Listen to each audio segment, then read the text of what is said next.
Hello and welcome to Roundtable, number 8 of Dualistic Unity. I am not something that experiences change or that change even happens to, but I am change happening in every single moment. So any ideas or concepts that I believe to be the truth of what I am are never the truth. And I am not anti-identity.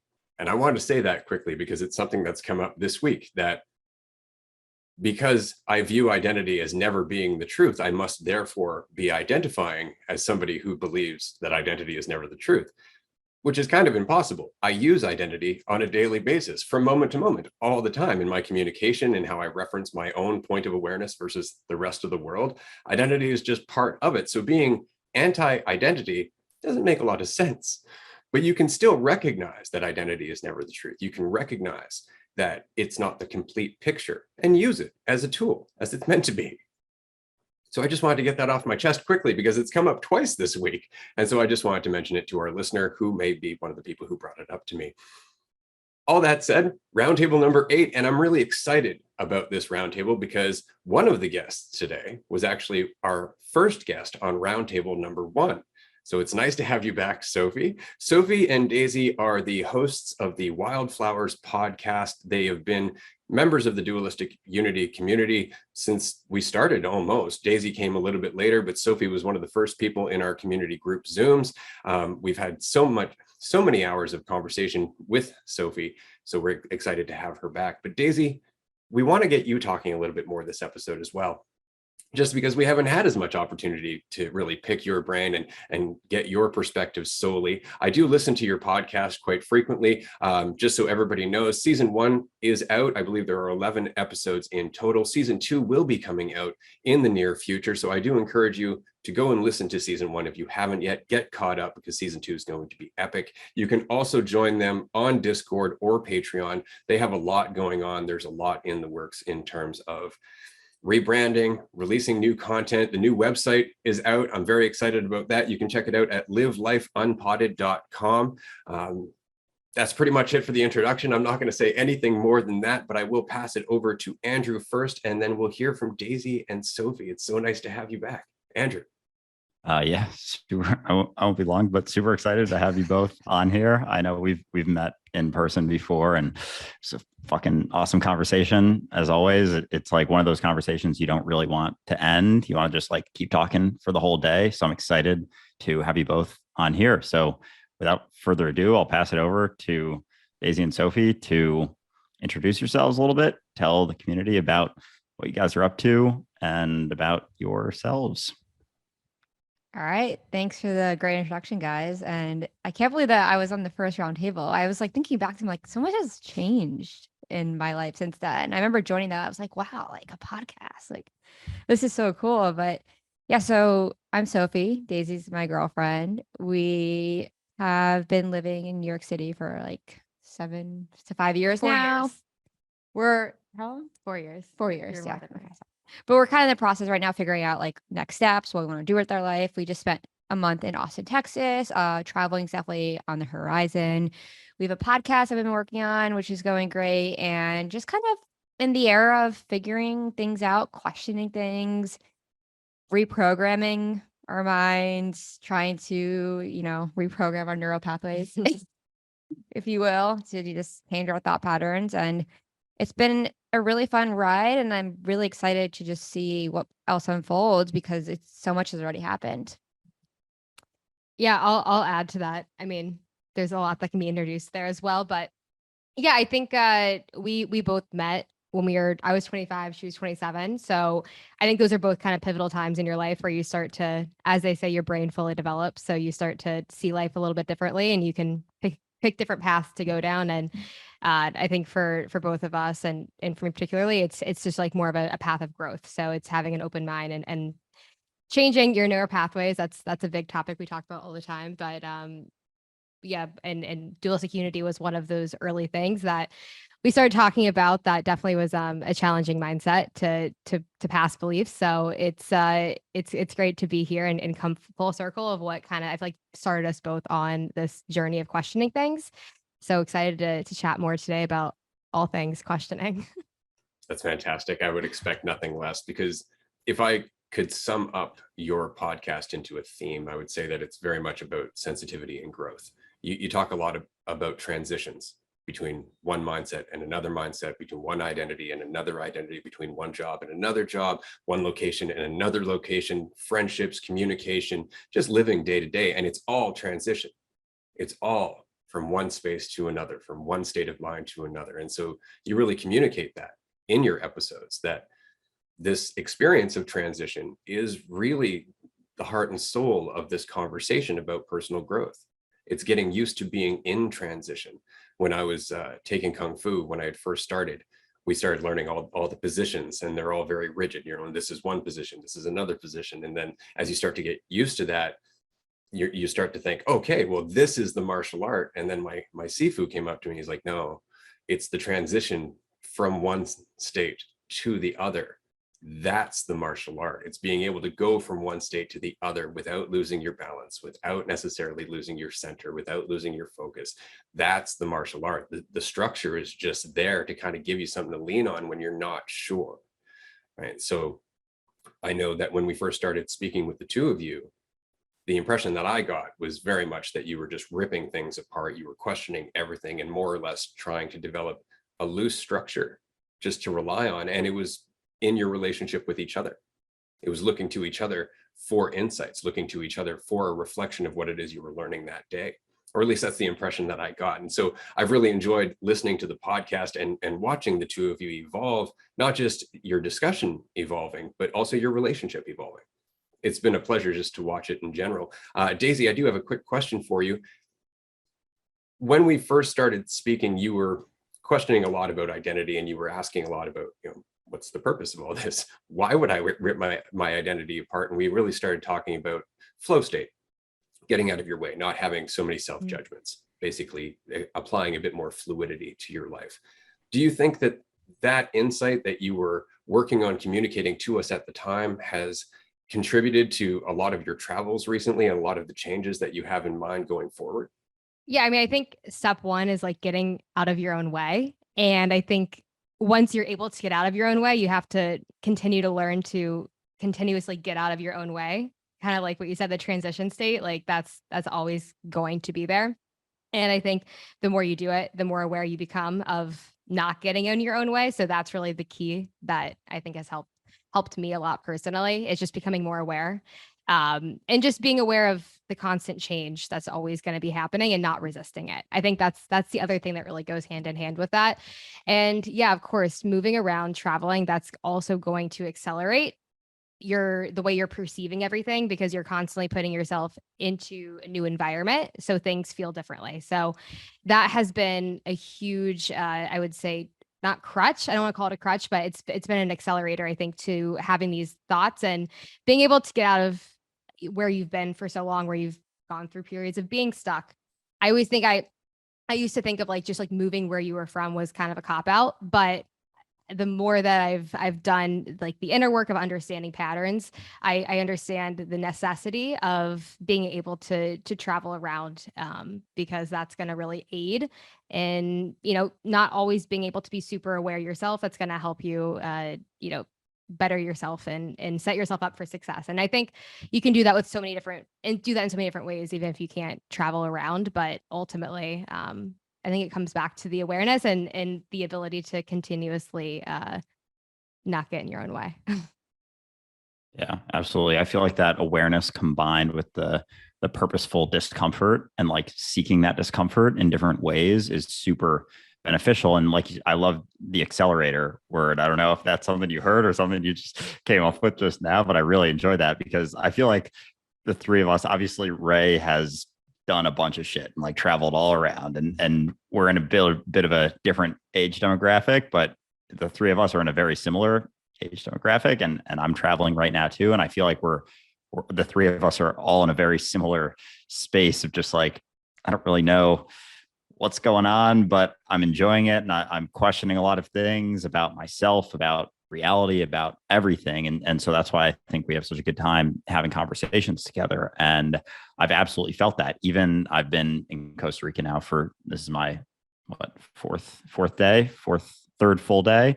And like already I've been in so many more uncomfortable positions that I haven't had to be in since living in New York, because I have a base. I have a big group of friends that I can always rely on someone being out there. And so like an example of something I did yesterday was I went to a couple of bars and just like sat at the bar by myself and like forced myself to not look at my phone as like a cop out or something, and just sit. And like, I was definitely uncomfortable. I posted about it in Discord this morning, but I was like, there's feelings arising like of discomfort that I hadn't felt in a while, because there's all of these deeply rooted sort of thoughts that you don't necessarily have to look at all the time if you're not purposefully putting yourself in situations that allow you to feel that discomfort. But throughout it, I was able to feel it and then recognize that there was nothing wrong with that feeling. It wasn't even something that I shouldn't be feeling. But at first I didn't want to feel it. But then when I recognized, like, what if I did want to feel this? What if I was not necessarily want to feel this, but was completely okay with feeling this? Then all of a sudden, like the resistance dropped. And then I was just like chilling, like no differently than I would sit here and watch a YouTube video on my computer. I was just in another environment. And without that overlaid perspective and idea of, what someone else might be thinking about me, what I should be doing. Is this weird that I'm sitting in a bar by myself? Like all of these thoughts were arising for sure. I'm not going to deny that that was happening, but through that, like by the end of it, I struck up some conversations eventually, but at first I kind of just wanted to sit there in that discomfort and see where it went and see how long I could feel that feeling and not resist it and allow it to pass through me. And I haven't felt like that in years. And that's like the third experience I've had here that I feel that. So I'm curious, I know both of you have been traveling around a lot, like seeing different things, seeing new things. You were abroad in Middle East for a while. Have you experienced more things like that, kind of getting out of your comfort zone and looking for that discomfort? And if so, like what sort of shifts have you seen in other aspects of your life where you come back and it's like, oh, I've experienced this discomfort, like this other thing is nothing anymore. And you have this total shift in like how you see everything pretty much. Yeah. So not really on, I don't know about traveling realm, but just on a personal experience, like I had a lot of stuff going on with my parents this year, just about like them not accepting my relationship and them not accepting my sexuality. And at first, like it was so incredibly hard. And I was actually thinking about this on my walk home from work today, that like I feel like that needed to happen for me to find my own voice outside of my parents' expectations and outside of what they wanted for me. And the reason I bring this up, because that was extremely, extremely discomfortable. It was one of like the most painful experiences I ever felt in my life. But now that I have that baseline, I think that's kind of like set me up to all these other experiences that I'm now embarking on, like traveling, wanting to leave New York City, realizing that being in such discomfort actually is so extremely beneficial to you. And I think even from like going to Austin for a month, like I was like, whoa, like I'm going to Texas, like everything going on over there, and going there and realizing like, wow, like first of all, Texas is not what I thought. Like all these misconceptions and judgments I've had about it. Second, there's so many other places to live in this world besides New York City. And I've had a very myopic view of that, thinking that New York's the only place to live, is the best thing in the world. I grew up with a family thinking like New York is the best, like Frank Sinatra playing all the time, like the space. And you go out to the world and you realize that like we walk around with all these narratives and thoughts like in this box, and there are like bag of like the same ones we have every single day, the same repeated thought patterns. And then when you leave and step outside your comfort zone, and for me that started with getting a girlfriend, and now that's continuing with traveling, you start to shift these thought patterns, you replace them with new ones, and you're like, holy shit, like the world is completely different now. And I feel even going to Austin for 1 month, I feel like I just everything has changed for me. Like I'm like, wow, like I got out of my routine. I got out of this very rigid life. I see my life in like in a kind of bird's eye view, like looking inwards. And I think it's so important, because when you have so much external input and so much noise, you don't really know how you're feeling a lot of time unless you either do some extreme self-reflection in the state you're in, or you leave and you go somewhere where it's completely different. You have different people around you. And for me, traveling, like I think being around different kind of energy, being around different input, different opinions is allowing me to peel back those layers even more. And I'm just like so excited to continue to do that, because I see that as pivotal for my growth and also to help around other people around me who I can now bounce that back off to other people to show, hey, it's possible, to leave somewhere that you're from and to go live somewhere else. I think that that's just super important. Yeah, absolutely. I would agree that it really is diving into the discomfort that helps us grow. But I have a question for you, because we've talked about traveling around, we've talked about your own personal development. I know when you first discussed starting a podcast, you were a bit uncertain about doing so, and you were really determined to do it. And that's why one of the reasons I'm so excited to listen to your podcast, because I know how much of a journey went into that. Do you think your own insights, in the same way that traveling has been kind of an accelerator for growth, that getting onto the podcast and communicating your thoughts and your insights, sharing yourself with an audience that you cannot see, and just pushing through the discomfort of not necessarily knowing what a podcaster does, not necessarily knowing how to grow the audience or how to produce any of this stuff, do you find that that has been also an accelerator in how you express yourself day to day, or even with each other? Yes, I think there was a ton of learnings that came from the podcast. You're right. We didn't know what to do. We just were like, oh, you know what? Let's start this. We talk a lot. So let's put this on a podcast. And no other thought went into it other than buying the right equipment and saying, let's do this.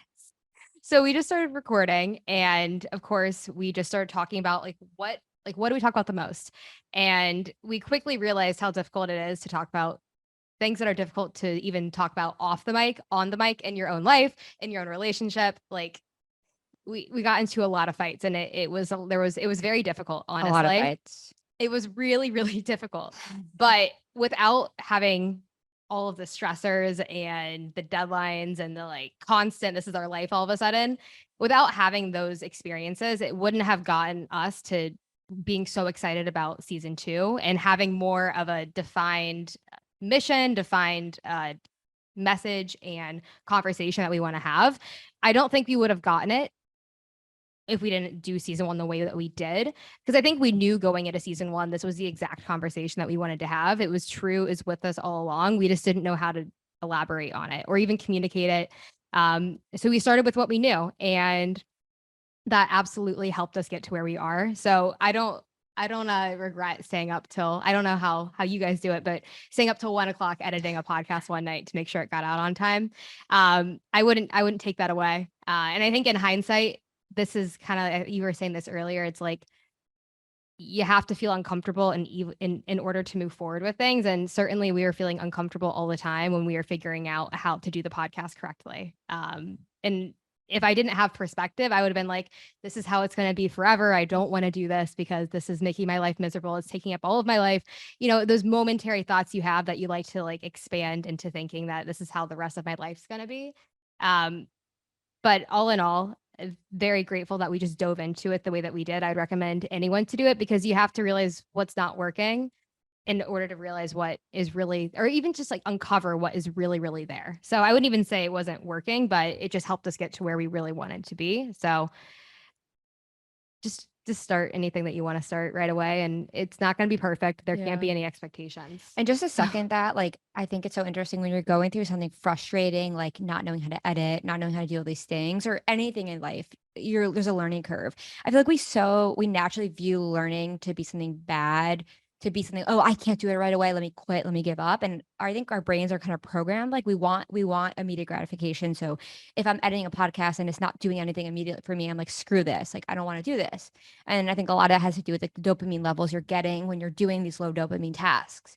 And it's just so interesting, because I feel like it's these low gratifying things that appeal to be not satisfying are what are at the crux of your success. And really being able to start focusing on wow, this might feel like it sucks right now, but this is the core of it. And also on that note, also wanting to have the end product so badly, we're starting a podcast and I want all these followers, I want all these things. And then I started to really think about okay, let's say we have 100,000 listeners, right? Nothing's different. It's you're here, you're back here. And I think that could be so humbling and so grounding to start something, because you realize that there's no goal besides right now. Like this is the goal. Like this is literally the goal. And I keep coming back to that now with like everything of just like, it's a constant cycle of catching yourself being like, I want to be in the future where I'm on Spotify top or whatever. And then I'm like, but that's not, that would just be like, that's gonna be the same thing as this moment. So I think it's a constant reminder, but I think now that you could, when you have reflection to see that you go some, well, you like, you grow and you like improve, like with us with the podcast, to reflect back to see like those times that I thought were so awful actually were not. And I think that provides you with some sort of point of reference when you have more, because we will certainly have more awful times and probably fights and things like that. But it sets you up to know that those are actually like kind of like a beautiful key component of growth. Oh yeah. And with that, your perspective is always growing and shifting. So those experiences, the frustrating ones, are equally as beneficial as the incredible ones. And getting caught up in the desires for those things, it's like that's all part of the process. And so I think also what you mentioned just about right now being it, I think just so many people in general get so caught up in timelines and where they want to be and where they want to get. And I've absolutely seen very clearly that right now, like literally this conversation right now is the peak. This is the beginning and the end of my life right now. And with that recognition, like there's so much more peace and joy that comes with each and every experience, even the ones that get frustrating. And even the ones I know we all have and have had many full-time jobs that are outside of, maybe something that we're super passionate about. But even that teaches us to be able to let go and let go of our opinions and judgments about what we're doing. And because that's going to be applicable no matter what we're doing. There's always going to be aspects of even things we love that we don't necessarily love. So it's always a beneficial practice to be able to experience all those things. And with that, there's so much growth that comes with it. And it's not even that you have to try to be better. Like I've said this a lot of times about my content, like looking back in the last 2 years, like I've never actually tried to improve anything about it, but like it's a lot different than it was 2 years ago. And so it's funny how just putting yourself out there and sharing your thoughts with reality, like changes you so much more than you expect from so many different avenues. Like you don't know what impact sharing something is going to have, the feedback you're going to get from it, the shifts that other people experience and then they share with you and you start talking to them about it, and you meet people that have similar viewpoints and you start talking with them and like all of these things, you never really know where it's going to end up.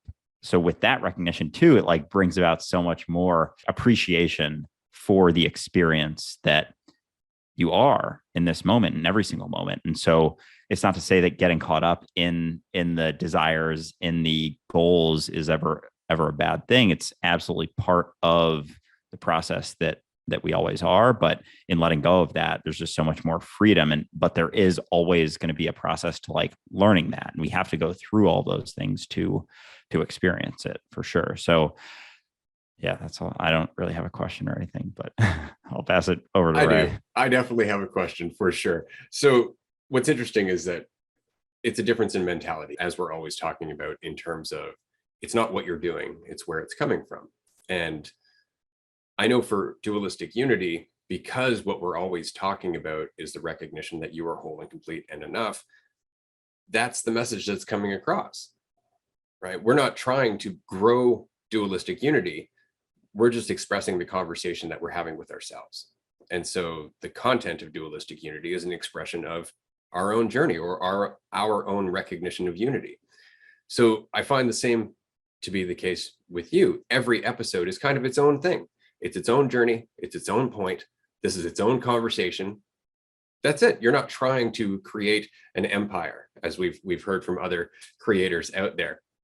You're just expressing yourself. And what I think is beautiful about that is that is often what most of us want to hear. We want to hear that it's okay to express yourself. We get a lot of messages from people saying, I can't believe you guys are talking about this stuff in public.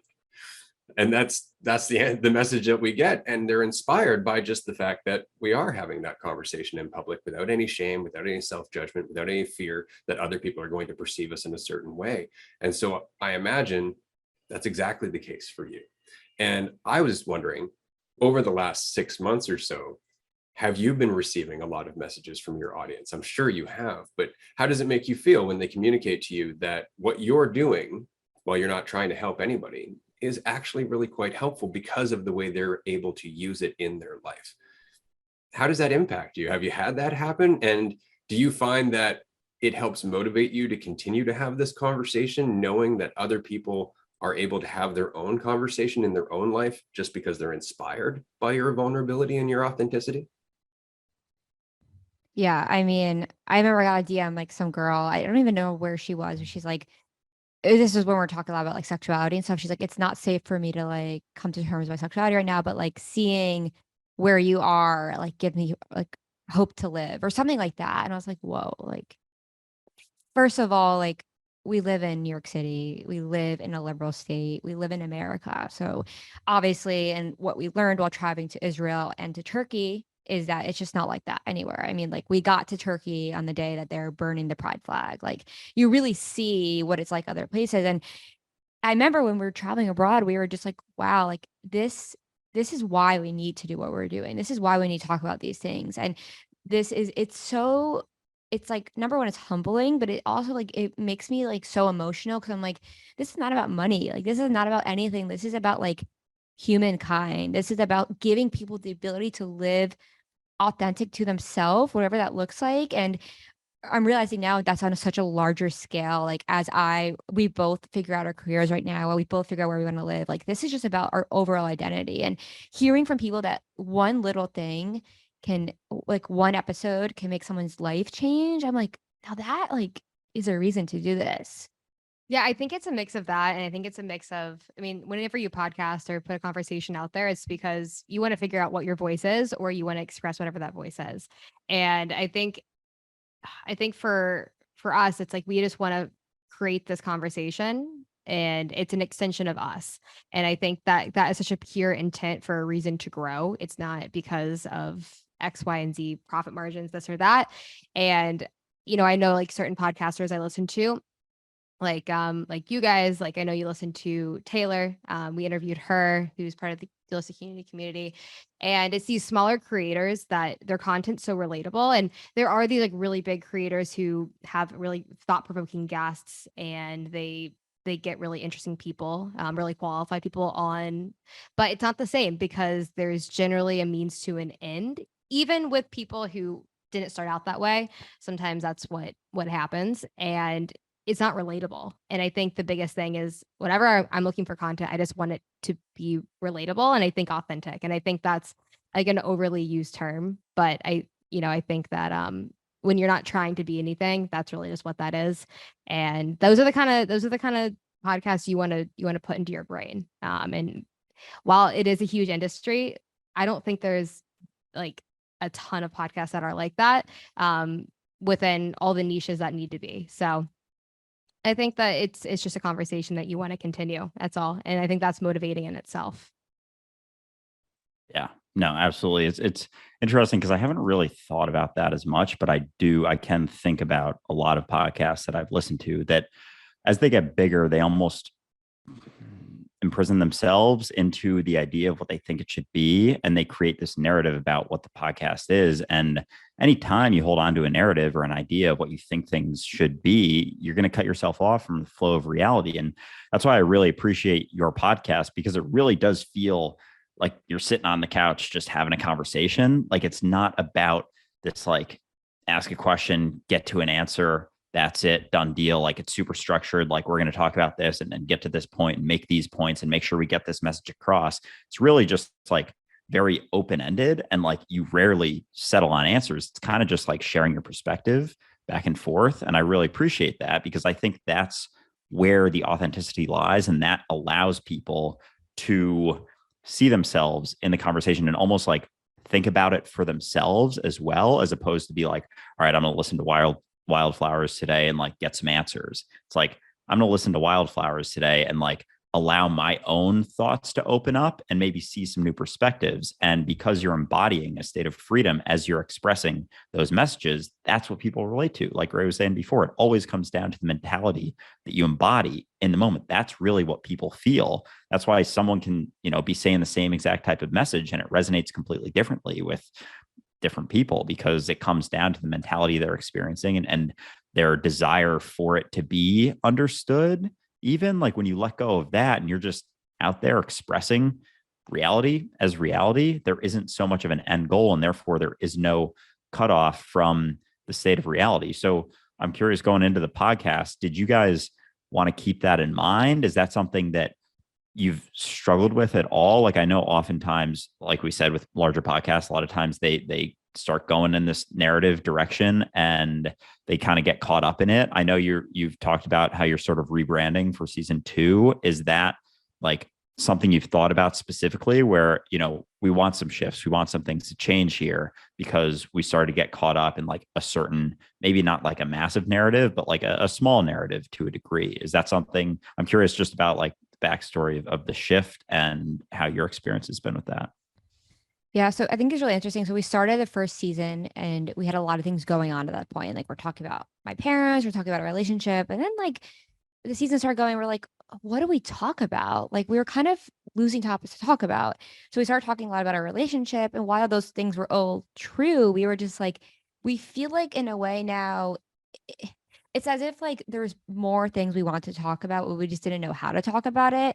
And I think that like I really enjoyed not the fact that we like didn't have any sort of structure, but I think it was getting super personal. Like, we were going into our relationship, and we were going into like very like day-to-day things, like that me and Daisy had a fight the other day. And we realized that like we can accomplish this goal of being not having like a very structured podcast, like being true to ourselves without talking about very personal things. So I think that's where we kind of realized with season 2, we want to interview other people and we want to talk about maybe more like abstract things, or more like, things that we think about that don't have to do with like, okay, did Daisy like and I fight the other day because we're not aligned, right? Like, I think that it was kind of hard at some point because it started to like there was one example of like Daisy, like we had got into a fight that day and the topic was that fight.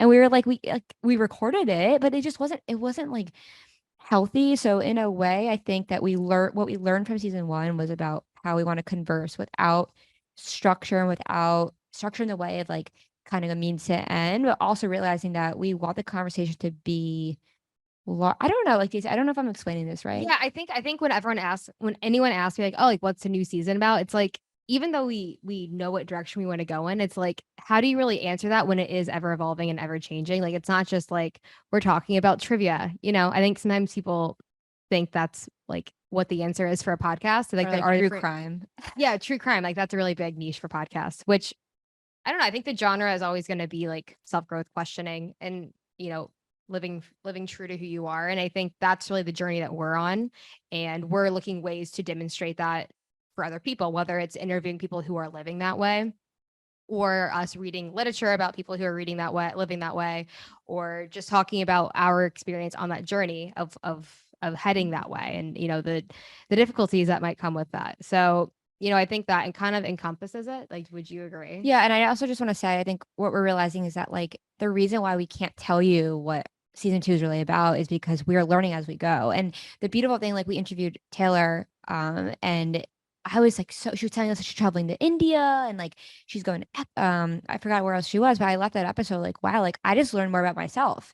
So recording these podcast episodes are allowing me to learn about myself. And in this place we're in, where we want to, leave our jobs, we want to transition, we want to maybe live somewhere else, hearing from people where they're at now, and ending the episode with like, we interviewed Michael, who is in his 60s, grew up in Louisiana as a gay man, and we interviewed Taylor, who grew up in LA, and the episode somehow on the same note. And we're like, whoa, that's the goal, right? Like, it's like we can talk to so many different people, but somehow we come to the same kind of conclusion, which is live authentically, live true to yourself, take a risk. And I think if there's any sort of overlap in what we're trying to do, it's that. But yeah, like you guys are saying, it's just an extension of ourselves as we figure out what we're doing. So that's what makes it so amazing, because we're learning as we go. Yeah, I would say that if I was going to give season 2 for you a theme, it's kind of along the same lines as what we did in going to season 2, where season 1 was very much a conversation between Andrew and myself, and we got into the nitty gritty of what we could learn from our own lives. But then going into season 2, we wanted to expand it to include other people's lives. We wanted to expand it to include other people's experiences, because the audience has already gotten to know us. So they may as well start to see how this conversation applies to everyone. So I would say that the theme of season 2 seems to be expansion and connection. So I'm very excited about season 2 because it's going to be a lot of fun to listen to. And I'm very much looking forward to seeing how you do in interviews, because I know the last episode of season 1 was really well done as well. One thing I wanted to mention quickly, we were talking a little bit about how a lot of podcasts, they're done just for the money or for the fame or for the sake that you can work at home. They have an ulterior motive outside of the conversation in itself. And I think that authenticity as a form of podcasting or media creation is kind of the next evolution of our collective expression, in the same way that Web 2.0 is becoming Web 3.0 in terms of decentralization. I think that authenticity is what's coming to the forefront now, that people are starting to detect when it's just a sales pitch, or they're starting to detect when it's just clickbait, as it were, and they want to live more authentically themselves. And so they're starting to tune in to people who sound authentic, not act authentic, but actually resonate as authentic, that actually stumble over their words from time to time or admit that they don't know what they're doing. So I'm very excited to see that you are likewise experiencing that wave with us, because it's going to change everything. Yeah, I also just want to say, so on that note, I remember with the TikToks I was making, I was posting a lot about my parents, and it got to a point where I was like, am I leveraging this? Like, I was like, it was almost like a like subconscious thing where I'm like, am I like talking about my dad not talking to me because it's going to get me views? And I think honestly, it was getting to that point where that's all I knew. Like, I started making TikTok, I started talking about my parents, started talking about like all these things was happening, and then that did well. So like, oh great, let me just this is the niche I'm in. This is what I'm doing. And then it came to a point where I was like, wow, like no, that's not what I want to do. Yes, everything I was talking about was valid. Yes, there were real emotions, but I think I was subconsciously like getting linked to the views that I was getting with this certain story and this narrative. And I think I was kind of starting to like leverage it. And I was like, this does not feel right. And I think Daisy kind of helped me realize is like, Yeah, because well, it was to a point where she was like leveraging our relationship too. Yeah. I didn't realize it. And I'm like, why are you making this kind of content? Like you don't enjoy it. Like you do it because you want a means to an end. And like it's not enjoyable. Like yeah, you didn't even like I don't need post us you kissing. just want to create things. And now it's like, now that you've realized that, and like Daisy's like, thank God, like I couldn't stand it. yeah, I hated it. She actually hated it.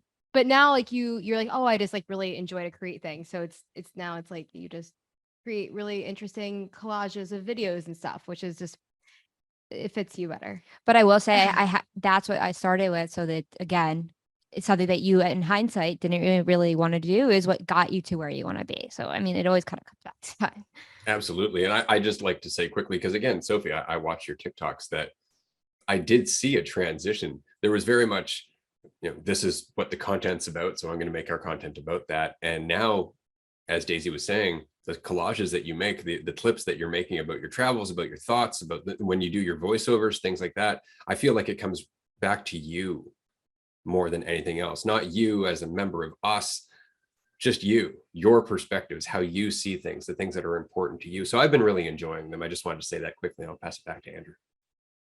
Yeah, likewise. No, and that's the beauty too of being free, is you can shift. And I've had a very similar, I feel like we're on a similar sort of shift in perspective and content and everything, because I've very much had not like an abrupt shift, but definitely a shift in, I was feeling sort of trapped into the types of videos I was making. I found some stuff that worked really well. Like I was able to manipulate a message in a way that I kind of knew it was going to go viral because of what I was sharing, the way I was sharing it.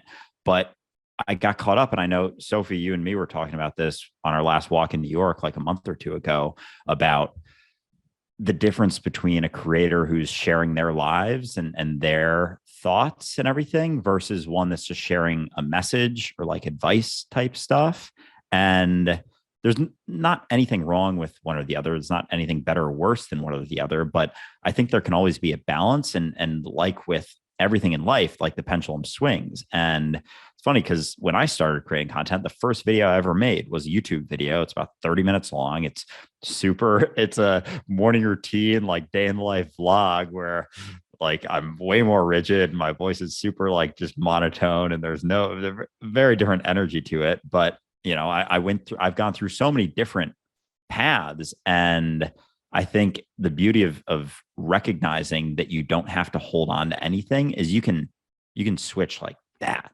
You can switch in a single day, a single moment. You can just be like, that's not serving me anymore. And I'm going to try this because this is what I want to do. And yeah, sure, maybe it doesn't get as many views, but if you're free and you are feeling it, like that's all it ever comes down to. Like you're responsible for your reality. How it impacts someone else, like doesn't matter, but you also don't know how it's going to impact that. And so I don't know in my current state, like right now, I'm really enjoying doing the vlogs, doing the shorter clips, doing a voiceover on top of it, like sharing.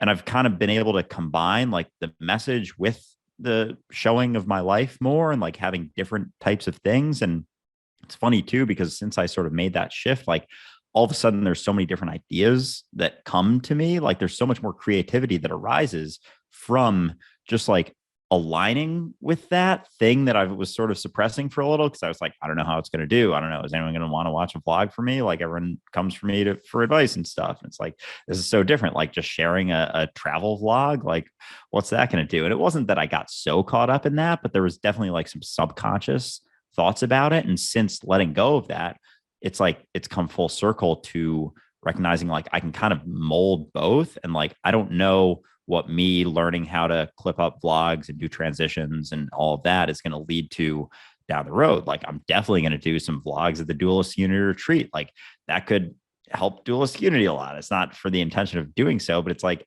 just this thing that I'm learning now. And I know Ray's recognized that a lot with Dualistic Unity. So many things from his past that he was like just random stuff that he never thought he'd ever use again. All of a sudden he's like, oh, fuck, I know how to do this. And I'm like, all right, dope, because I have no fucking idea. And that's cool that you've done it before because it would take me probably weeks to figure that out. So it's cool. And it really just comes down to listening to yourself and letting go of your idea, more so letting go, even the idea of like listening to yourself. I'm not necessarily crazy about it. It's more so I think just a letting go of what you think you should be doing or the way you think you should be doing something or the way you think you should be saying something or expressing something. It's just a constant letting go of everything you think you should be doing. And all of a sudden there's like another layer that's peeled back and there's a whole new plethora of things that you didn't even know were there, that you couldn't even see before,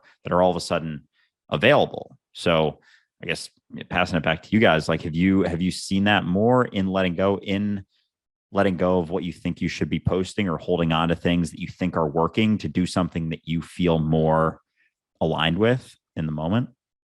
I think this is like a widely applicable question to like just a general view on life. I think like when I graduated college and moved to New York, I was like, okay, this is what I graduated in. This is my major. This is a job I have to have. If anything goes wrong with this job, like my life is over. It's like that mindset of like you are one thing for this entire life. And it's like you get on that course and then you just coast for the rest of your life. I feel like when you're a kid, you kind of just think like, oh, I'll just figure it out. And then like that's it. No more difficulties. Like that's just the one thing.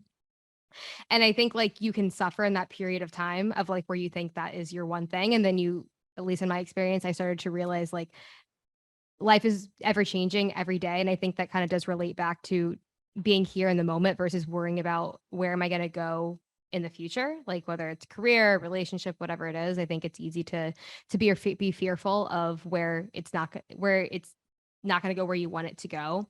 And I think kind of that is the irony, like that's what takes away your happiness in the moment. So I think being able to realize that you're more than just one thing at all times. And I feel like this is the only thing we've been talking about this episode, but I think that is just how this goes, where I think as soon as you let go of needing to be that one thing, that's when you really start to allow yourself to just go and you learn so many things about yourself because again, you get out of your own way and you're able to actually enjoy those things. And I think you probably have said that your 2 cents.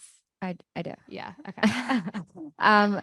Well, I think such a large part of that, in order to do that, is let go of the fear of self-judgment, right? Like it's like, oh, I'm gonna switch up my content, and like everyone's gonna follow Andrew because he's no longer walking around New York City and like talking to the phone on his walks in the morning.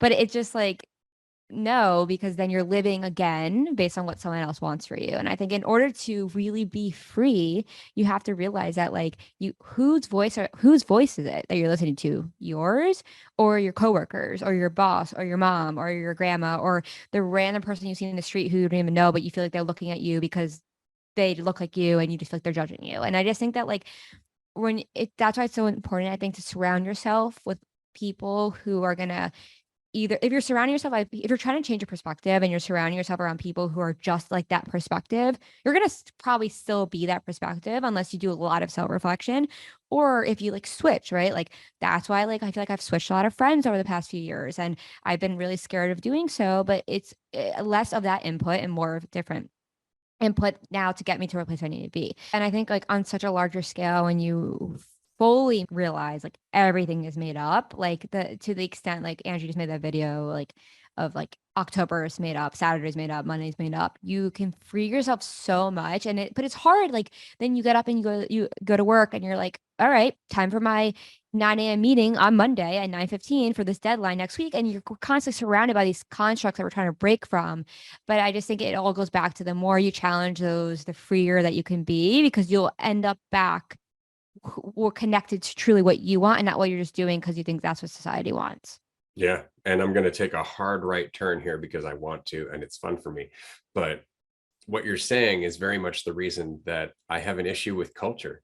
And this is definitely not an opinion of mine that people enjoy, and I often get a lot of flack for it, but culture is basically living up to the expectations of dead people. And carried on long enough, it doesn't make any sense at all. I mean, look what's happening in Iran right now with the burning of the hijab and the entire overthrow of their cultural perspective of a woman's place, right? All that conflict is coming from the commitment to that culture as an identity, to the commitment to that culture as a source of certainty, the commitment to that culture as a way of living and perceiving the world. And so just like we're talking about getting away from the perception of others, culture's got to go. And it's not that it's got to go, but it has to become more fluid in the same way that we have to become more fluid. This is why I've often said that culture should be regenerated every 3 generations or so. It should change. It should evolve according to the environment that we're in, according to us expressing the new insights that we're finding. But this is not a popular opinion of mine, that culture in itself can become a danger and will actually stagnate us as a species. But I'm curious, because culture means a lot of different things. We don't just mean like European culture or North American culture, capitalistic culture, really doesn't matter. What are your thoughts in terms of culture? Because I know even in terms of LGBTQ, that is sometimes referred to as in culture. And I've had conversations with people who, although they're gay, don't identify with that culture. They don't identify with that entire movement whatsoever because they think of themselves as just themselves. Where I've met other people who identify with the culture and will defend that culture and sometimes get offended on behalf of their perception of that culture. So I just wanted to get your thoughts on that quickly. Sorry for the hard right turn there. I appreciate the hard right turn. I think that I'm kind of at the point right now. And when I first started dating Daisy and first had a girlfriend, there was just this kind of pull, like, all right, what am I identifying with? Right. Like I dated guys, I have a girlfriend, and like people are like, well, what are you gay? Like, what's going on? And I'm like, well, I'm kind of just like, I have a girlfriend. Like, I don't know. Like, I'm just figuring it out. But I think my issue with all of this is that, again, like everyone listens to what some dude who's dead now said, that like, oh, being in a same-sex relationship is a sin, all these things, like this whole entire narrative that we created, just like we have with every single thing in the world, like racism, like all these things that some person just created, and we're like, all right, let's listen to this guy, and that we still follow it. And I think that like, I think the issue with sexuality that I really struggle with is that like people, this whole narrative that we created, that like if you're gay, you're this type of person. I'm like, no, I just literally like have an attraction towards someone like you probably do, but you've suppressed it your whole life because you're too scared to admit it. Like, and there's no surprise now, more and more people are coming out bisexual, gay. I'm like, yeah, of course, because it's a fucking construct. Like, it's like, how can you say a human being, like a species on this earth, is straight. What does that mean? Like we're composed of, we're like existing and it's weird.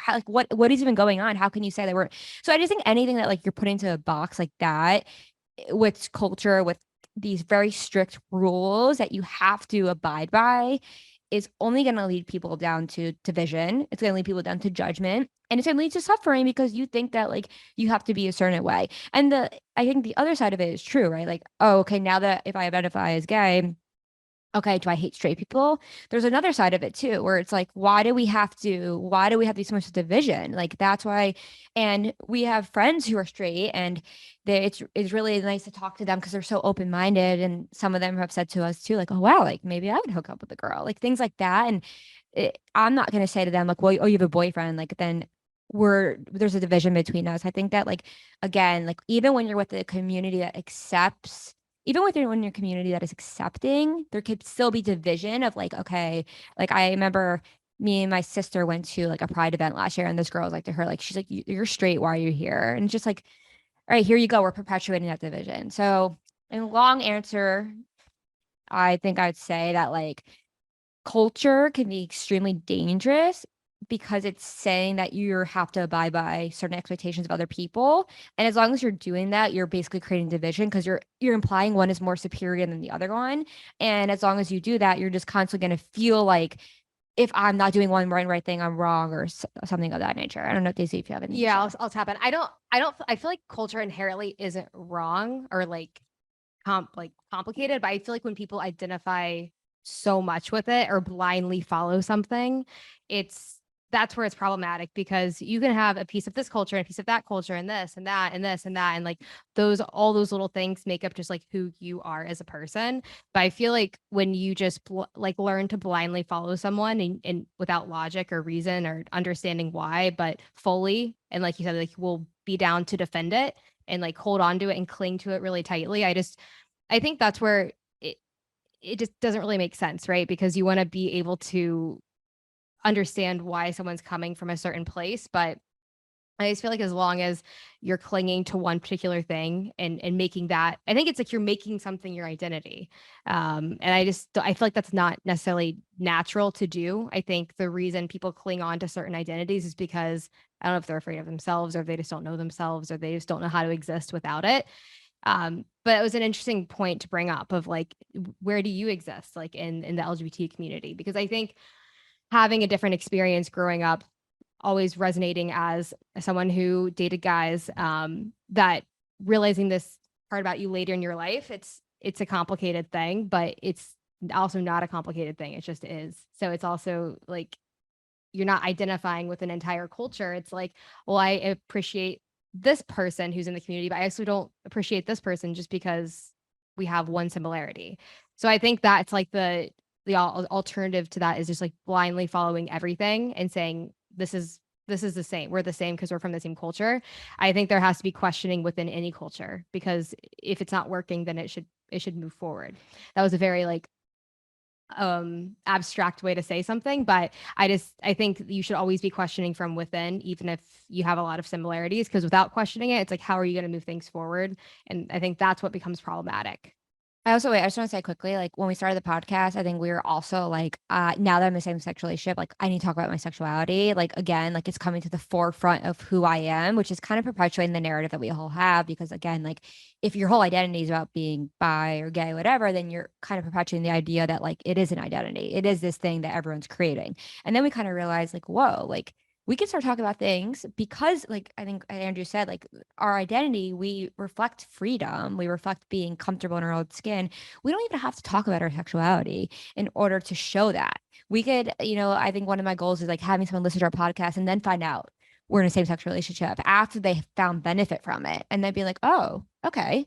Right. I think that like, again, like not clinging. And I think it's so easily to, when you're in a group, feeling like you need to because of fear of judgment. Like when I changed my content, I lost like 5 followers since.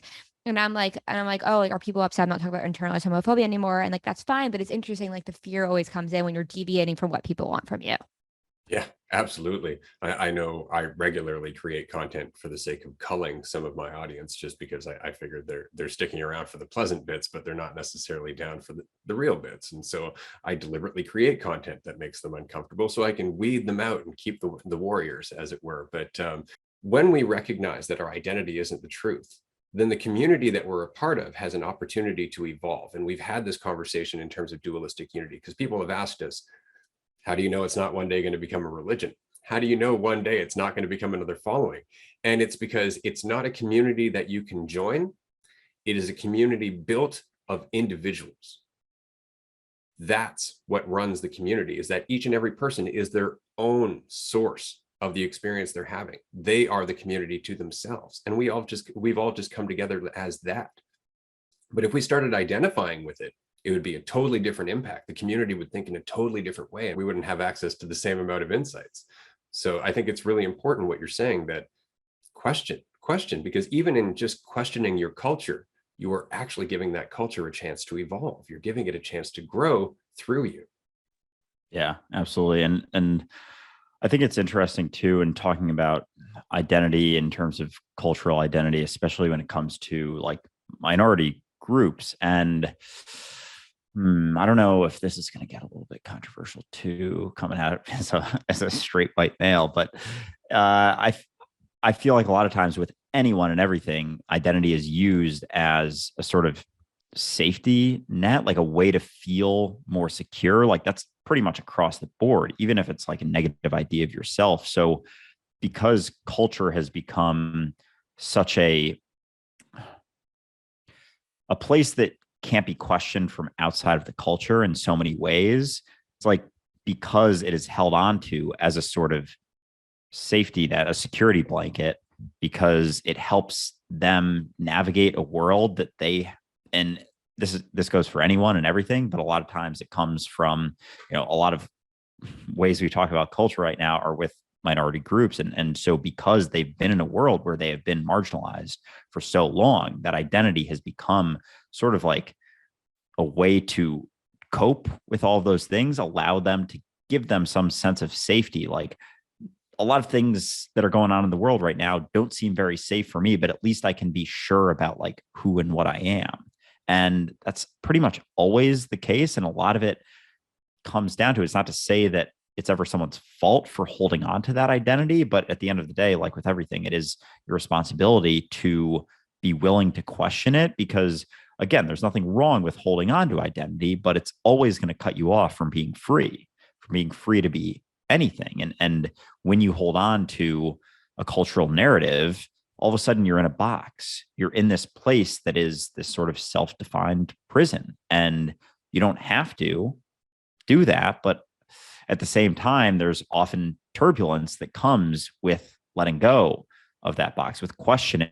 Like, I've grown up in this cultural situation with this idea of who or what I am, and everyone else has told me my entire life that this is who or what I am. And so questioning that causes them to have to question their beliefs too, and their identity. And that often leads to a lot of discomfort. So it's kind of like this self-fulfilling prophecy, like the circular sort of thing where people just don't question it out of fear of other people who are afraid of other people questioning it, because that makes them less comfortable. And it always comes down to this discomfort with change, with recognizing uncertainty, with recognizing that I don't actually know what I am. I don't even know if I'm human, and that's okay. But that's scary for someone who doesn't really have as much faith in themselves to be willing to question what they think they are, because so often it's held on to as sort of safety blanket, security blanket to a degree. And so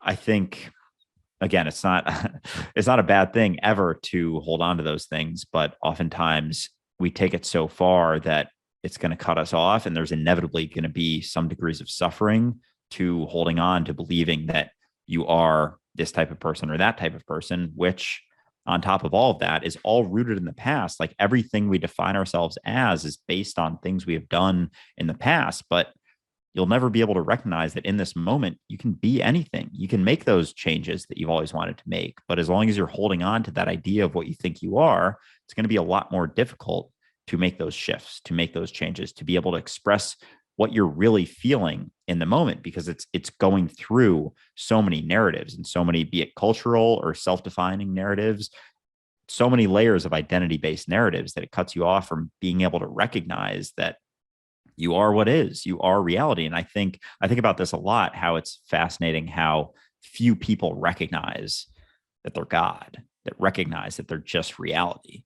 Like out of 8 billion people, how is there not like at least, tens, like 100,000 people who have recognized it? Maybe there is, who knows? I don't know for sure, but I think it's because of all of these layers of narratives, be it cultural, be it self-defining, be it familial, be it national, be it whatever it is. There's like there are hundreds of layers that you have to get through in order to recognize that it's made it very, very difficult, because we've gone so far in the direction of identity. But at the same time, it can happen in any moment. And through that process of questioning who or what you are, the change happens.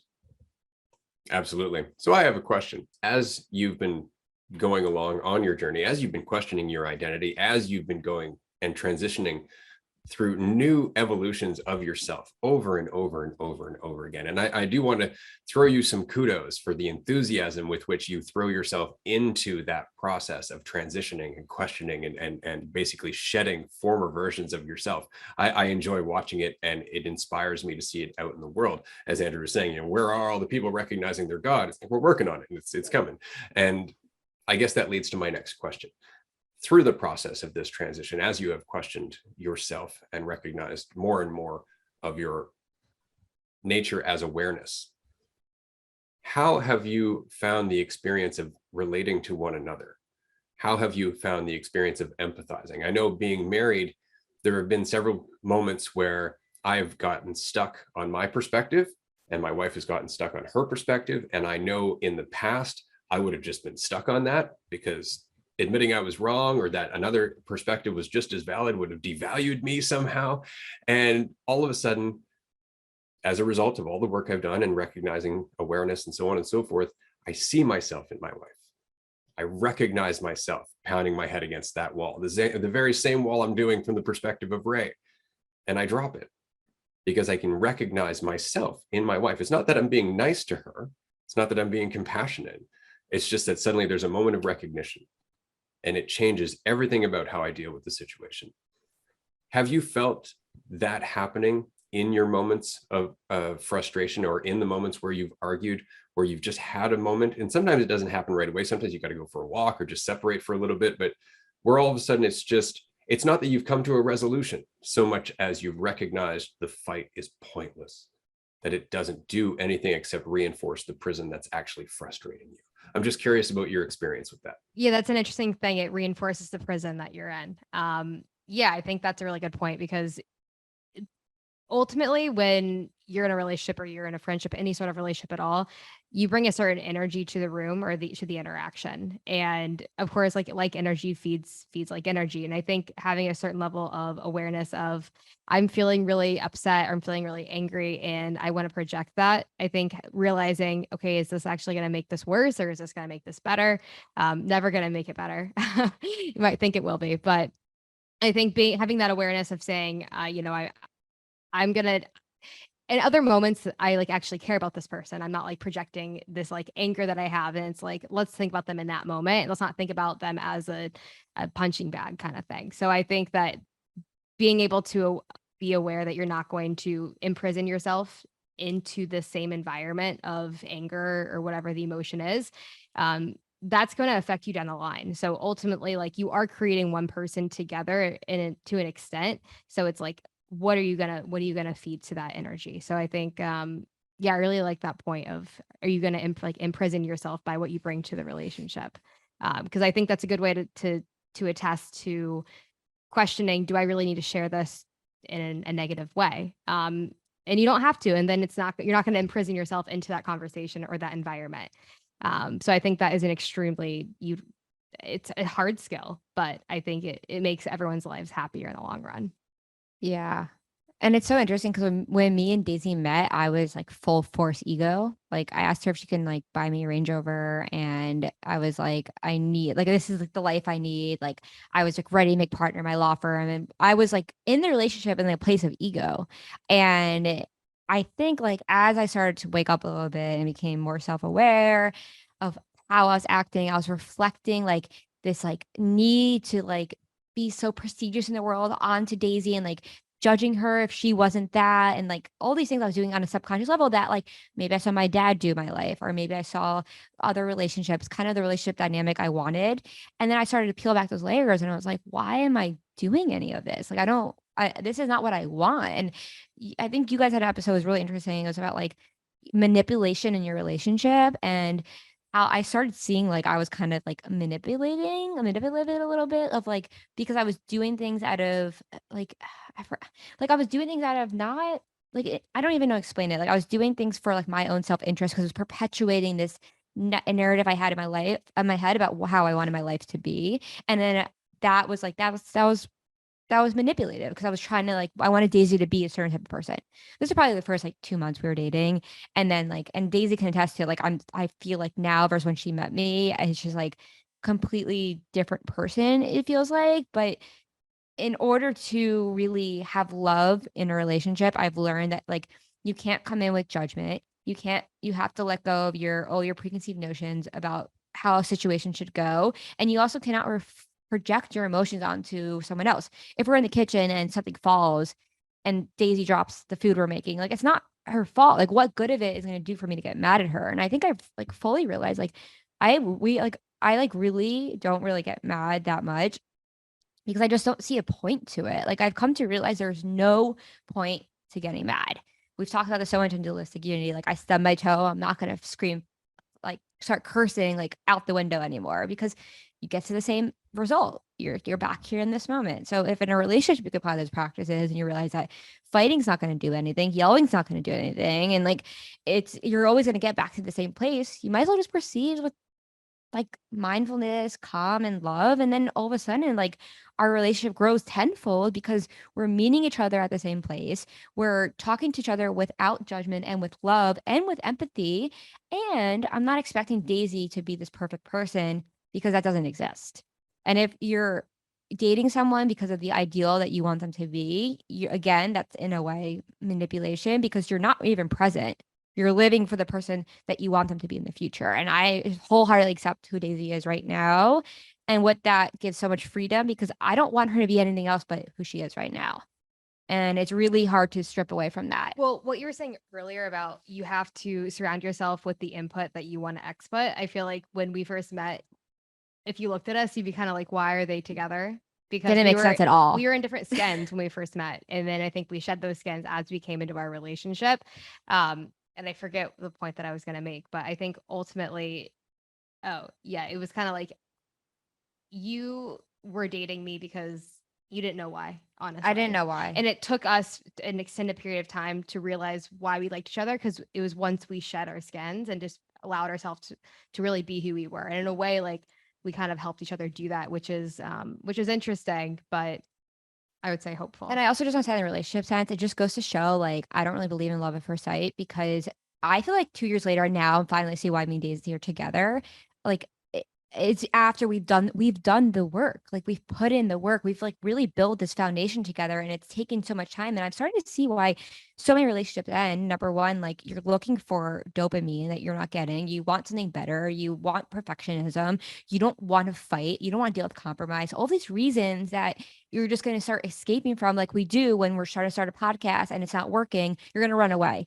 And I think realizing like it's no such thing as ever having that perfect thing and so too in a relationship, but it's not that you ever get perfect, but you get acceptance. And with acceptance can get like the most amount of love because you're constantly just there in the moment. Absolutely. Yeah. And it's fascinating how letting go of those preferences and opinions and those personal ideas that you have about the way you want things to be is to a degree letting go of yourself. Like our idea of ourselves are made up of our opinions, our preferences, are the things we want to happen, the things we think are good and the things we think are bad, and what we want something to be or become. And so as we let go of those, we're letting go more and more of the idea of ourselves. So I can only imagine that this, because I feel like you guys are on, obviously you're in a relationship, you're seem like very open with each other, and you're also going through a lot of personal shifts. I know I've had conversations with both of you, more so Sophie, and I know Sophie, you question everything and love to talk about this stuff. How has this conversation of like the deeper stuff that, Dualistic Unity talks about a lot, you guys talk about as well, how has that impacted both your relationship in terms of like how it goes, but also conversationally in terms of like finding a balance between wanting to be deep because it's super fun to be super deep, and when you have someone else there who's kind of going through the same stuff and questioning, can be a lot of fun. Have you sort of had to find a balance between like, all right, we're going, like, it's okay to go deep, but then like we got to pull back sometimes and like stay kind of shallow, because like that's okay too? Because I know I found that with both my family, friends, people I interact with day to day. But yeah, curious about. I struggle with this more, so I'll let Daisy explain. Yeah. So when we first met, I didn't like questioning things. Like, it made me uncomfortable, honestly. And for the first phase of our relationship, she would question things, like little things. And I'd be like, why? Like, why do you want to talk about that? Like, I don't see the purpose in talking about that. And I've always liked like deep conversations and stuff, but she like really pushed me. And I realized through listening to Dualistic Unity early on, like one of the earlier podcast episodes, I was like, oh, like this is because it makes me uncomfortable to think about these things, because I don't know if there is an actual answer to this, and that makes me uncomfortable. Like, that makes me wildly uncomfortable. So I've definitely learned to get more comfortable with that and question things as well, and realize, and yeah, I think it definitely brings on like a level of like anxiety when you don't know something about something. I think that can bring on a lot of anxiety. So that was a lot of the resistance I think I would initially pull up in our relationship when she would want to question things. And it's been, I mean, like 2 years now. So we've learned to have these conversations. And I think it's an interesting point of like, where do you draw the line? How do you not like let this become like all of your conversations? And I think that when you're in a relationship and you like do see a lot eye to eye on a lot of things, and there's a lot of things to talk about, you can spend a lot of time just generally talking, and you have to know when to draw the line. And I think with this stuff, it's tough because it can be so mind expansive to think about this kind of stuff and talk about it all the time. And having that in a relationship is really lucky, because sometimes it can be hard to find these people to talk about this kind of stuff with. But it comes to a point where it can feel like, okay, we have to think about the stuff on our own, or like detach from each other, or be able to, I don't know. I really don't, I don't know exactly like what that looks like, but I don't know. I think it's ultimately just being open, but also being open to saying, we don't need to talk about this. Like, I actually don't agree with what you're saying. Yeah. I think that's kind of the next level of it, of being able to point things out, of saying, I don't agree with you. And that can be a new level of uncomfortability when you're seeing eye to eye on a lot of things, and then you start to disagree, and learning how to navigate that conversation of conflict. It's interesting because I feel like the one thing we definitely deal with, it's like, all right, it'll be like 10:30 at night, and I'm like, Daisy, like, why are we on Earth? And she's just like, I want to go to bed. And it's just like, it's this level of like, well, I'm like, are you resisting this? And it's like, no, like you can't like, and I'm realizing this recently now, it's just like, you can't like always like talk about, you can't always analyze things. And Daisy, like we're in the car in Austin, like she was like, do you ever think that like maybe you, like I definitely question things like way more. And she's like, do you ever feel like you're not really being present when you are? And I kind of had this realization where I was like, I feel like there's times where I'm not, like I'm overly analytical of things. Like I don't need to constantly assess like when I'm in a social settings, like what's happening. I could just be there. And I think drawing that line in the relationship is hard because we talk a lot. Like we just both love to talk. So it's like constantly like this. But I think in general, realizing like you can have this conversation, but it doesn't need to consume your life, because just being is it. Like just you existing and us just going about our lives without talking about it is just as powerful as it is to be continuously talking about it. So that's something I've realized actually like the past 2 weeks, that realizing like I don't need to question things like every single second. And if Daisy doesn't want to talk about it, like that doesn't mean like some of my, like I would definitely get kind of angry sometimes of like, is she resisting it? But it's like, I can't now project that onto her.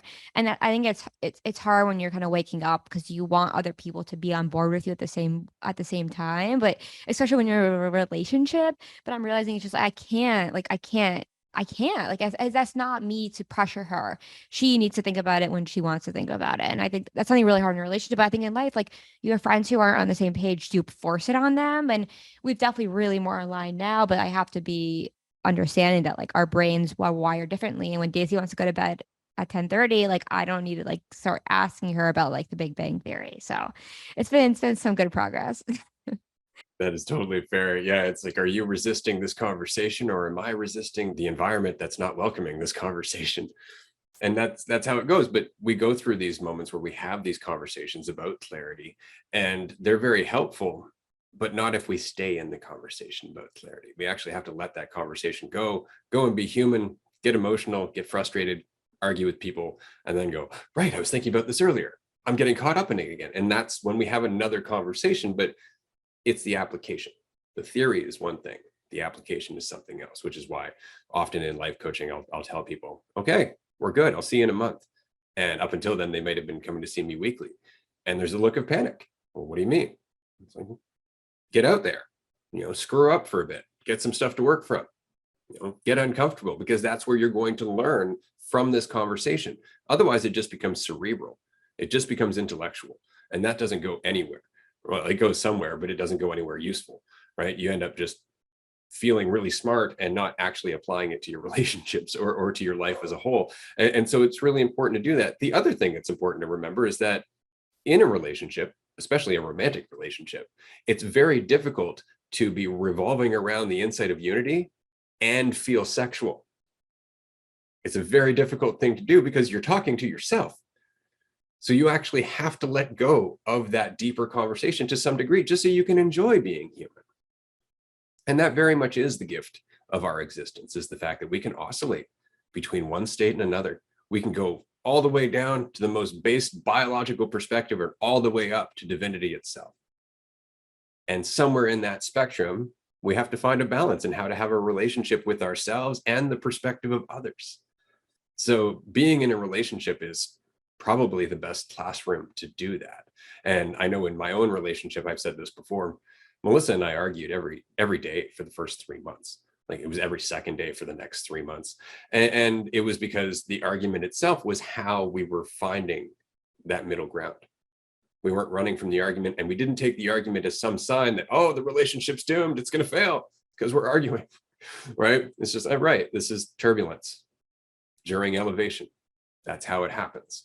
And so it's really neat to see how much your relationship has evolved just in the short time that I've known you, and in the short time since we've spoken last time, just how much you seem lighter in how you express yourself. You seem lighter in how you address each other. You just seem like you found more of a state of alignment. And I'm very happy to have you here. I'm just going to pass this over to Andrew. Yeah. Oh, for sure. I've definitely noticed that, I think. And it's just, I've felt a similar shift within myself as well.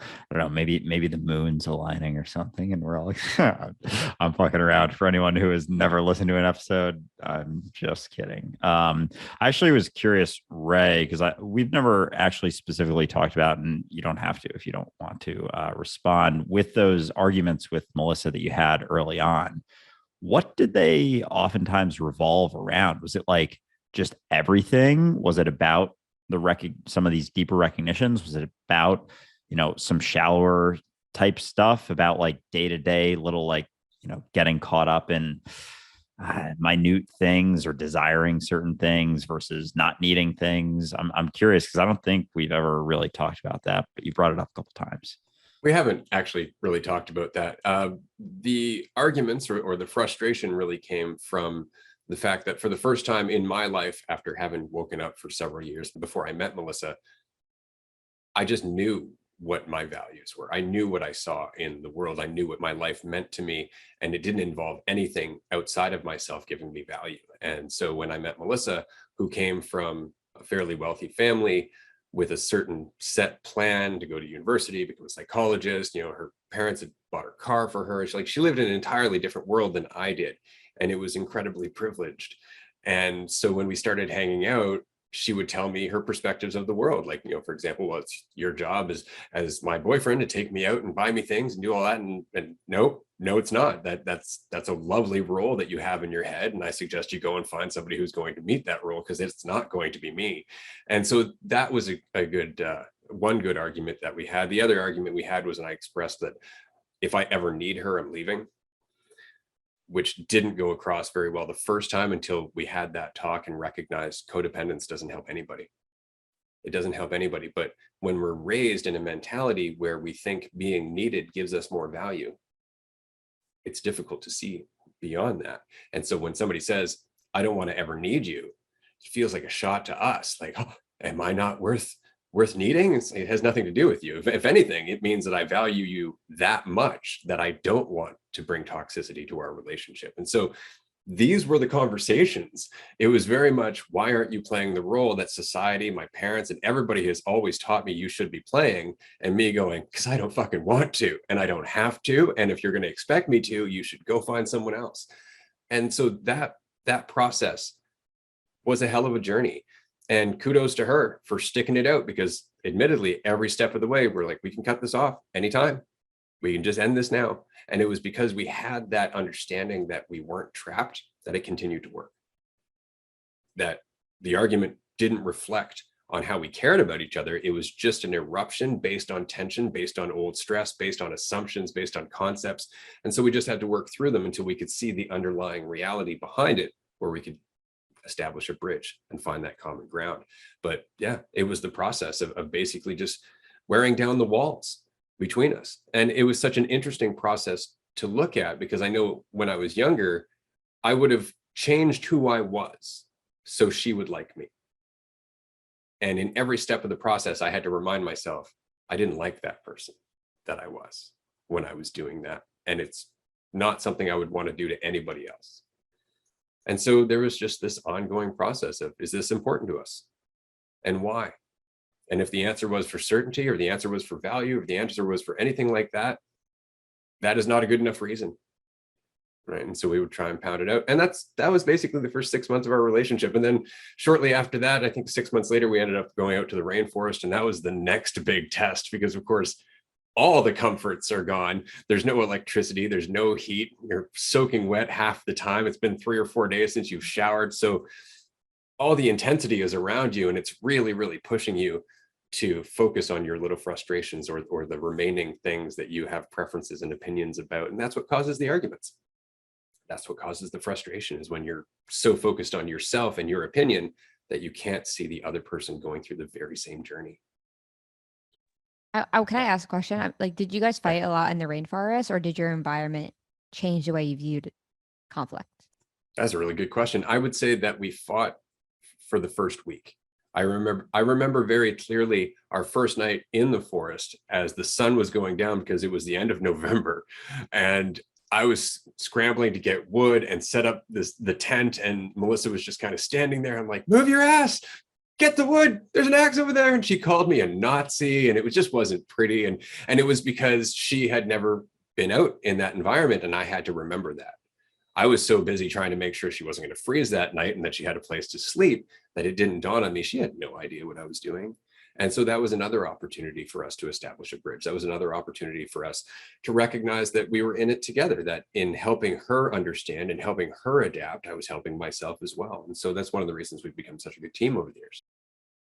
Yeah, I appreciate you sharing all that. That's a lot of fascinating information. I feel like your relationship is unique in our society. And it's fascinating how we've gotten so caught up in this feeling that being needed, or that someone should need you and you should be able to complete someone, has become like norm and the expectation. And everyone has so many ideas of what a relationship should be. And it really, like, anytime you are acting in a certain way or feel like you need someone or someone should need you, like, you're not going to be able to act authentically. And so it makes me wonder how few people are really acting authentically out there. But it's such a almost like visceral, like a sharp thing to say, like, I don't fucking need you. I don't, because it just like cuts through everything. It's like, yeah, what do you mean? It's like, it's not like that. It's like, this is actually allows me to act authentically, and it will allow you to act authentically through seeing that. So passing it back over to our guests, how is this something that both of you have talked about, had conversations about, this idea of wanting each other to be a certain way? I know you were talking about it before, about this early on, this desire for you to be a certain way, or fit a certain narrative of what you thought a relationship should be like. Have you found that, potentially through the process of recognizing that you don't actually need anything outside of yourself, it's actually deepened your relationship and allowed you to, be more open and honest and authentic and vulnerable with each other, because there isn't that fear of being left, because there isn't so much fear of not being wanted anymore? Yeah, I think that's a great question, because when you are inherently in a same-sex relationship, you have the power of understanding what your dynamic's going to be. I think even when you're in a non-same-sex relationship, like as Ray said, like you very clearly stated what your dynamic was not going to be. And I think so much of what happens in heteronormative relationships is that there is an easy dynamic that you just fall into. It's one person taking care of the other person. And that's just what we've seen all our lives in movies. And I think what inherently, right when you're in a same-sex relationship, and when Sophie and I got in a relationship, I never thought that dynamic really applied to me. I never like dreamed of like someone taking care of me in that manner of buying me things. And maybe it was different for Sophie. That's what she had been taught to desire in someone who was going to be in a close relationship with her. And like I always had a deep knowing that that was not going to be my life. I didn't know why. But anyone can be in these dynamics, and anyone can't be. You can be, it doesn't even matter like what your orientation is. Like anyone can have any dynamic. But I think being in our specific dynamic, we realize there isn't like really a dynamic, because I'm not looking like, it's at first, I think it can be difficult because you're like, okay, we're so different. I see all of my friends who are in these types of relationships, and I'm different. So that inherently I feel different, and that feels like weird, because I can't relate to anyone in these like typical things. But I think it's allowed us to have really open conversations, and we've gotten feedback from friends of being like, you talk about that together. Like, how do you do that? And I never really thought anything of it, like just being very open, because I think that helps you get to the root of things, and that helps you understand, what makes us not work together. You're removing any layer of the unknown, because you want to be straight up with each other. And I think a lot of the times when you have a dynamic, or when you are playing to a certain role in a relationship, you're not being straight up and you're not being honest. And I think that's what leads you down the path of waking up one day and realizing like, why am I in this relationship? So it's really refreshing to hear that you set those boundaries of like, this is not going to be our dynamic, because you don't hear that every day in relationships. But I think ultimately, to answer your question, Andrew, that it has made us stronger. There was periods of time where it made us weaker because we were like hanging on by a string because we couldn't get through it. But ultimately, like we're both working on ourselves. So that at the end of the day, that's what I see in us, is that, and I think that's what we saw in each other from the beginning, that we were both willing to put in X amount of work on ourselves. And I think that's a huge determinant of how healthy your relationship's going to be, because when all the butterflies and rainbows are no longer existent, and you're not feeling the honeymoon phase, it's like, well, what is your motivation to get better? Is it for the relationship to get those feelings, or is it because you genuinely want that in your own life? And I think that's what we both aligned on. Yeah, I agree with that. I also think it's so interesting. It just proves the theory of you don't know what's best for you. Like when I first started dating Daisy, like I grew up being told like I need a guy to take care of me. Need a guy who's in private equity who can buy me a nice house, and I can stay at home with my kids and just like have this very this certain type of life. And I thought I needed that because I truly was like, how could I like take care of myself? And I think like it's interesting because I've always been someone who's really independent in the sense of like, or very like kind of assertive in like what I want. And I honestly don't think I would have worked being with someone like the person I thought I wanted to be with, like a certain kind of guy who was like dominating and whatever. But when I first started dating Daisy, like I was concerned because like, how are you gonna take care of me? Like, first of all, she was a girl. First of all, like I had this whole idea, like I usually date guys who are like 6'4", Daisy's like 5'4", so that was a big adjustment. So it just kind of like stripping away these things I thought I wanted, and to realize like, whoa, like I never wanted anyone to take care of me in that sense. I don't want that. Like that's not how I am. That's not our dynamic is. And in a way, like having a dynamic, you're kind of living in the future because you're being with somebody because you want them to fill a certain need in the future. Like based on this idea you have about who this person has to be in the grand scheme of your life. One day I might need to be differently. In one day I have a relationship, Daisy might have a need, and the next day I might have a need. How could you ever figure out who's going to be there, like versus when? So I just think that going through the relationship, removing these narratives about what our dynamic needs to be, realizing that we kind of are just on this equal level playing field. And admittedly, being in the same sex relationship had that because we kind of, at first, we were like, we don't really know how to navigate this because we don't have gender roles to look to. But not having gender roles was so awesome because we were like, we can make this the way we want. We don't have to, watch a certain movie, a rom-com, and that's the way our dynamic is going to be. And I think it's interesting. I think seeing a lot of our friends' relationships, and it's interesting because I don't want to. I recognize I'm like, am I judging them? But I think I don't know what I'm doing.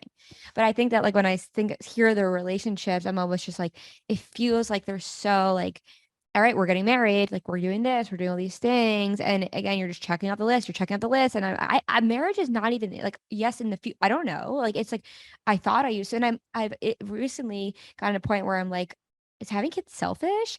And I never thought ever like in my life. I was like, I need to have 4 kids. Like I need to have it. And now I'm like, whoa, like why would I ever bring a kid into this world if like we have a population crisis and every sort of crisis imaginable?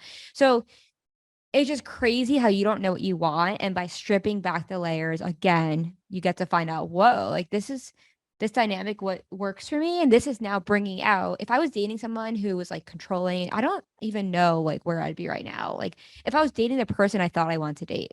So you just never know what's best for you, and that's why you have to question things, and you might end up somewhere that is so much better than the place you thought that you needed to be. And just quickly, I just think questioning just any sort of dynamic or stereotypes that you have in a relationship is so empowering. I think that whether it's Hollywood or movies that teach us our entire lives to like look for these pivotal moments of like getting married, having kids, like those are all really, really great things. But I think there's a pressure that's put on people to do it within a period of time that they think that they have to fall into that. And I think that really takes away from thinking about other areas of your life. And people think that has to be like what they prioritize. And I think it's just very empowering to realize like, okay, maybe I don't want that. And I think not everyone has the chance to think, do I really want this? They just automatically fall into it and get the pressure of going down that line. So I just think that in a way, like we were blessed that we didn't have to, that we had to question it. Like it's not really desirable to question it right away, but just I think questioning everything is really what's going to help you ultimately get to a place that is going to make you just the happiest. I also want to ask Andrew a question. Like, Andrew, how has you waking up changed the way that you view dating and like the way that you as a guy in this world view the dynamic that you're looking for in a relationship? Like how did you view it when you were 22 and how do you view it now in terms of the type of relationship that you want? It's like become our podcast. I'm just kidding. No, that's perfect. We really appreciate when people come back with questions as well. Like this is the conversation. So I appreciate that. Yeah. I had a lot of thoughts as you were all talking about that because there's been some massive shifts and, I have no certainty about anything that not that I ever had any certainty, but I always thought I had some certainty. Like, oh yeah, I'll get married, 3 kids sounds nice. I feel like a lot of times people want to have what they grew up with if they enjoyed their childhood. And like, I have 2 siblings. So I was always like, oh yeah, 3 seems like a great number. And now I'm like, I have no idea if I'm ever going to get married. I don't need to get married. I don't know if I'm ever going to have kids. I definitely don't need to have kids. Why would I need to have kids? I feel like having kids has become this sort of like another egotistical sort of desire to, spread my seed. And that's, more of me. It's like, it's all me. When you see that, it's like, you don't need to directly have a child necessarily, but and with that, like I've told people close to me in my life, like I don't know if I'm ever having kids. Or initially, this was a while ago, like closer to a year ago, they had a visceral reaction, like, "What are you? Oh, what?" It's like, yeah, I don't fucking know. Like, what do you mean? No one knows. Like, anyone could be like not be able to have kids, and it's like then all of a sudden there's like this resistance to the way reality is. But yeah, I had a friend in college who one of my best friends always said, "I'm never having kids." And I always was like, "What do you mean, dude? Like, you'd be a great dad. Like, you're such a good dude." And he's like, "I have no desire to have a child." And I never understood it. And it was always, I didn't realize at the time, but that was all a narrative that I had been taught. Like, you should have children. It's just what everyone does. What do you mean? It's the same when I was younger. Like, I grew up in upper middle class neighborhood, and like, there were very few moms in households that went to work. And so, like, I just had in my head when I was very young. Okay. I was like a child, like 6 or 7 years old. And like, I didn't know that women like went to work. It wasn't because I was like, a misogynistic piece of shit, but it was just because that was my environment and I didn't know any better. That's all I ever saw. There were very few women in my life who went to work. And it's weird thinking about that now, especially with like how many things have shifted for me. But yeah, it's shifted a lot in terms of how I think about it. And it's honestly made things a lot more enjoyable. Like even like sexually, when I was in college, like I would go out and, like have an end goal in mind because I wanted that to happen. And eventually it sort of became something that gave me a sense of worth, is being able to go out and like be confident enough to talk to girls and like, you know, hook up with them or whatever it may be. But now I'm at a point where those desires, like, it's not that they don't exist, but they're not so much this like end goal type thing that I always want to happen. It's like, I'm just where I'm at. And when I talk to someone at the bar, like even being here, I've gone out to bars the last couple nights that I've been here just to like go out because that's where a lot of people show up, and I'll get a beer, sit at the bar, watch a sports game, whatever, and like talk to the people around me. But it's so freeing to not need anything from them. Like, I can just be there and have a conversation for the sake of having a conversation, not for the sake of something happening later on. And that was very much my mindset in New York as well. So I had no issue bringing up some deeper shit. And I had I think there were two different situations where I was talking to a girl and like a friend of hers was nearby, and both times the friend was into astrology stuff. And so we got into it. We started talking more and more, and about not even just astrology, but about wants and desires and like where those wants are stemming from. Like, oftentimes they stem from a place of lack, and that was frustrating the friend. And I didn't care really. Like, I was just talking. Like, I wasn't so worried about the friend getting so pissed that, the other girl would leave. And sometimes they would, sometimes they wouldn't. Sometimes they weren't as close of friends as it seemed like at the start. And then the other friend would be frustrated and go away, and the one I was originally talking to would stay. But yeah, it's definitely brought about a lot more freedom into my life, and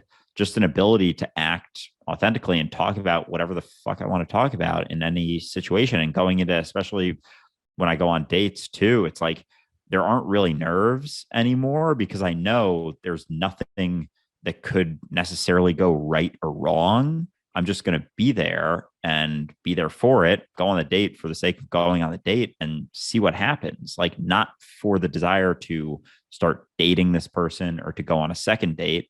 It's just being there for the sake of, having a fun night. And that's really the extent of it now. Whereas before there was, all sorts of taught narratives that I would hold on to, but now there's just very little. And so it allows me to be myself more or less a lot more freely than I ever had before, a year ago or so. Yeah, that's awesome to hear.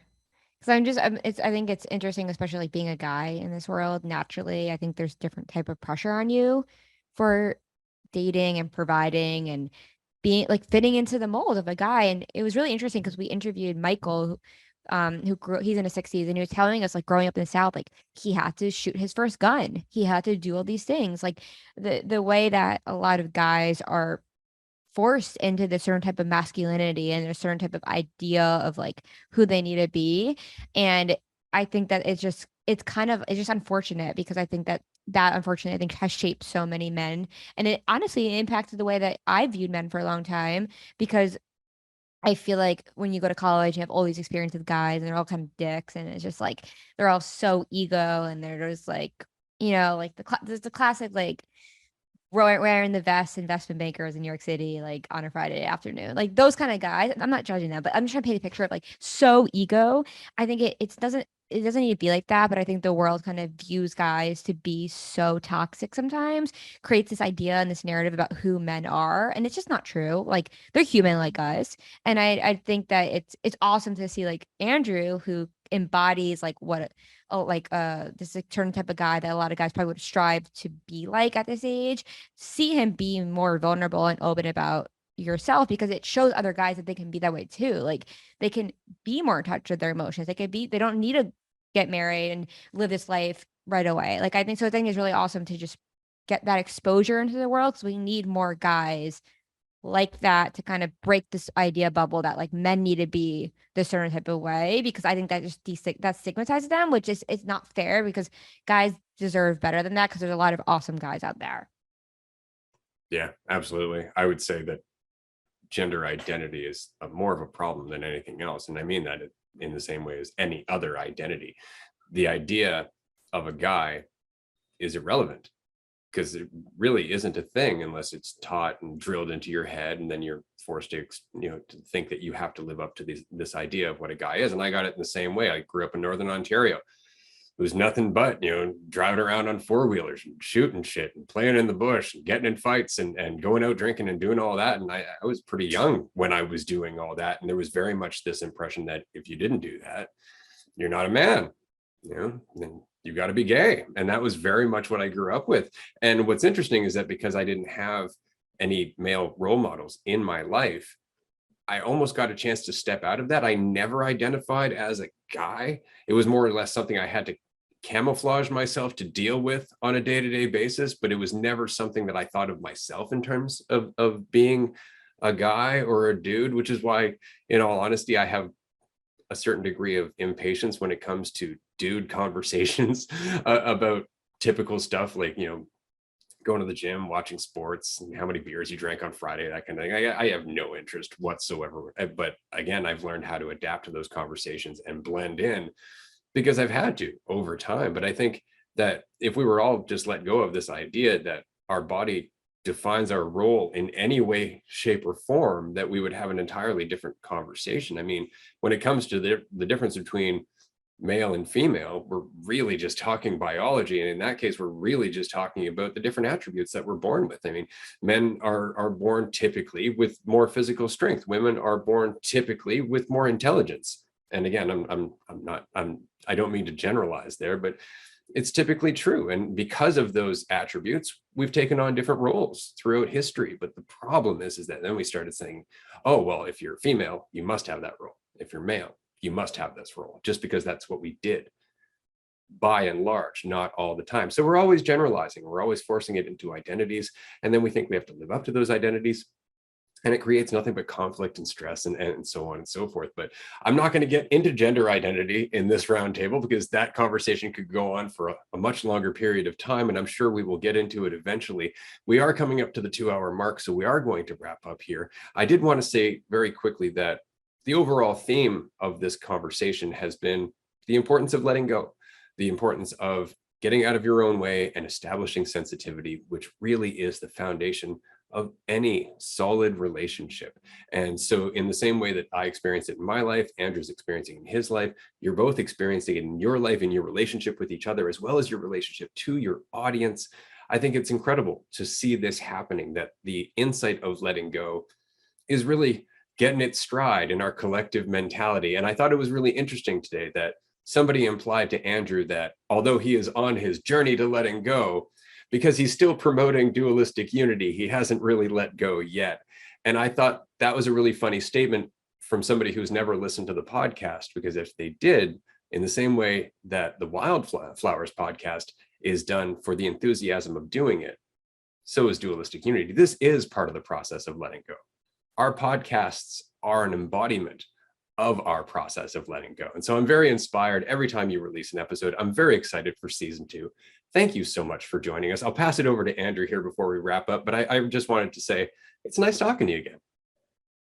Yeah, absolutely. Always great chatting with both of you. I really appreciate all of your perspectives, your authenticity, your vulnerability, your willingness to have this conversation and have the difficult conversations that many, many people shy away from, because that's really all anyone's ever trying to do or desiring to do is to be able to be open and be honest and be vulnerable and be able to see themselves in other people, which is only possible through acting vulnerably and authentically yourself. So as always, absolutely love talking to both of you. I'm very excited to see where your content journeys go, where your lives go, where your current shifts end up. Not that they're going to end up anywhere besides more shifts, but excited for season 2 of Wildflowers and looking forward to our next chat.